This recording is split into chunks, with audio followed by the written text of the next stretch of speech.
Hello, welcome to Yoga Rocks Box. Today I've got Sky with me. I've been very lucky in the last week to be able to go to more classes than I usually get to with Sky, which has been totally amazing. Now I normally like to probe Sky on deep issues. Today I'm going to just talk a little bit about how the yoga that Sky teaches works and what you can kind of expect in a class, because it is quite different. So even though everybody's yoga is different. It's like being a chef, I think. All chefs cook differently, but it's all delicious. Yes. But let's just, your particular flavour of yoga then. What can we expect if we come to a class with you? I would say expect to be taken care of, to be nicely held and guided without too much details. Not like a tour bus driver where everything, from the toenails to the tip of the hair and constantly talking. There's space to relax and be with yourself, to feel. I would say more guidance towards feeling and being able to rest in the postures.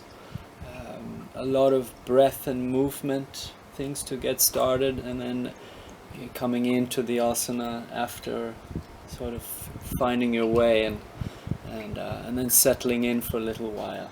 And it's a slow pace and also very intuitively taught. I mean, rare are the days when I come with a big plan. And even if I came with a big plan, often it just changes too. Because I try to just be very true to who's there. Yeah. And slightly unusual, really. The two are often separate. You use chanting in class, like with the asana. Yeah. And why does that work? I think it works so nicely. And why do you think it is? It's so nice. I think it works well because it occupies the mind in such a way where you're brought immediately into that mantra and the feeling of it, and when you're in the poses, you're a little bit more sensitive already, and so it's I find it a very nice combination to bring people right into it, and learning how to direct the sound in the body also be very helpful, and it helps us open up here. And the expression, very often there's holding and down, so to let that called Udana Shakti, that come up, that's always nice to feel that.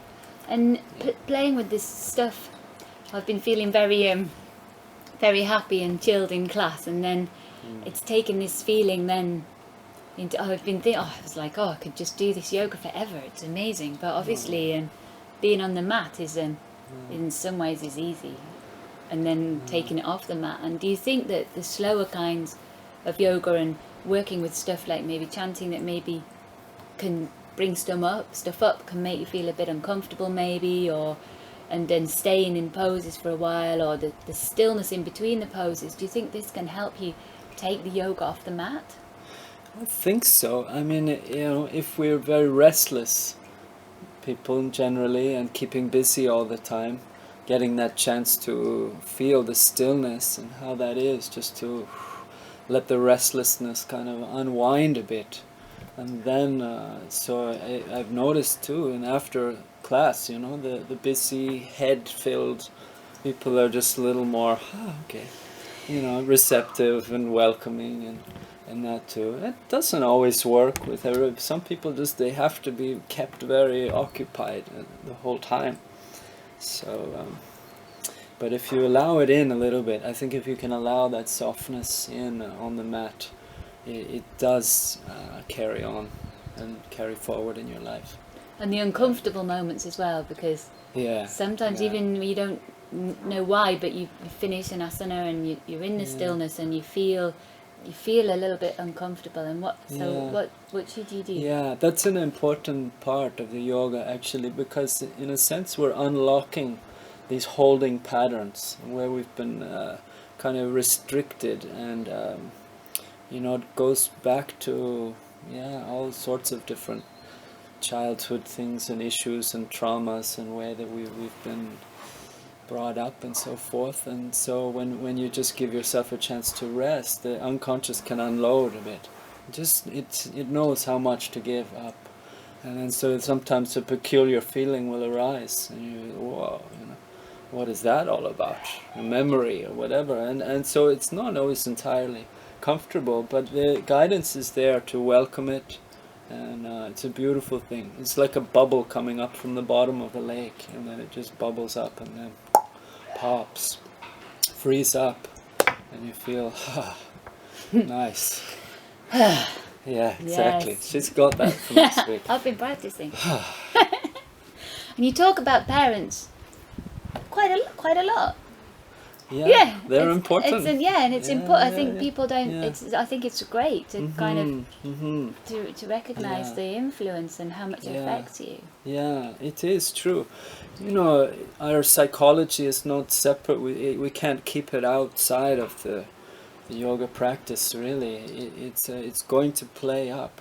There's an inner dialogue in there, and who are the most sort of influential forces in all of our lives? The people who brought us up, whether that's your parents or somebody else, and that relation, that core relation there, if it's, as I say, it's more important than stretching the back of your legs. However, stretching the back of your legs sometimes brings up an image of your parents or some relation, and so that to get cool with that in your own heart, I found it to be greatly healing, and much easier to move in the world, and you just you don't have the burden of any unresolved business. And occasionally this can lead to feeling a little bit emotional, and occasionally a few tears.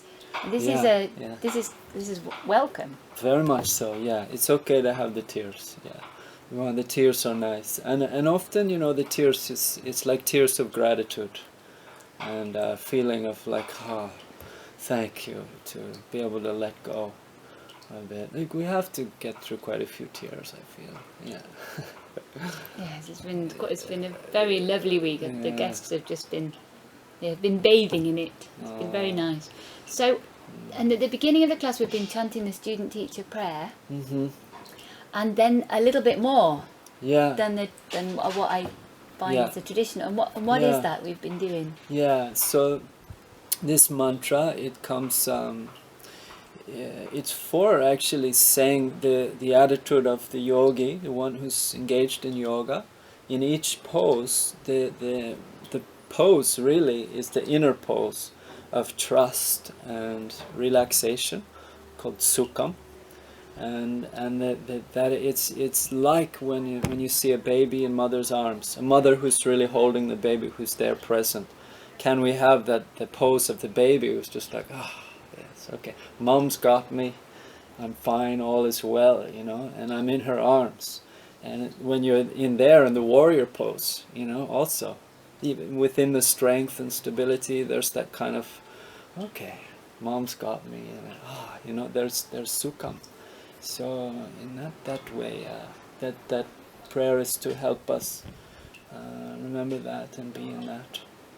Yeah. And it's also just nice to chant it, I find. It sounds really nice. Yeah, it's beautiful. Shall I chant it? I thought maybe the whole from the beginning. I felt you tickling.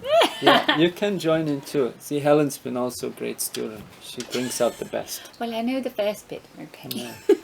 Yeah. So this is what you could expect to learn if you come to class. And at first it can seem a little like, wow, it's a lot, but over the years when I've been sharing, many people, they pick it up. It just it gets into you, and then you find through the day you're and it's there. And the meaning, of course, is only just praising and honoring you as a person. And the whole idea behind the yoga is to honor what's been given, honor the miracle actually. So that's what it is. So.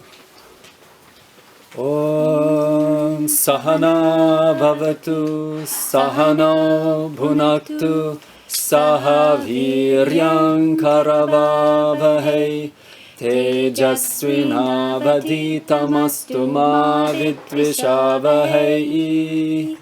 Om Shanti Shanti Shanti.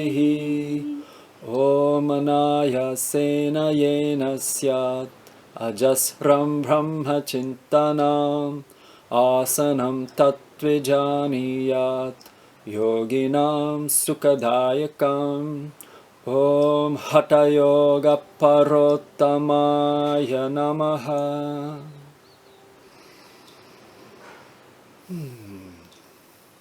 Thank you, Mr. Sky. Yeah, I think that's my winter homework, is to learn the second bit. good. Check in with me anytime. Yeah, I can will help do. you. Thank you, Helen. Thank you, Sky. Thank you. I hope that just gives you a little bit more of what to expect if you come along for Sky's Week, and I totally recommend it. It's been totally lovely. Yeah. Okay, that's it for Yoga Rocks Box. Thank you, Sky. Thank you. Thank you. All the best. Thank you. Oh.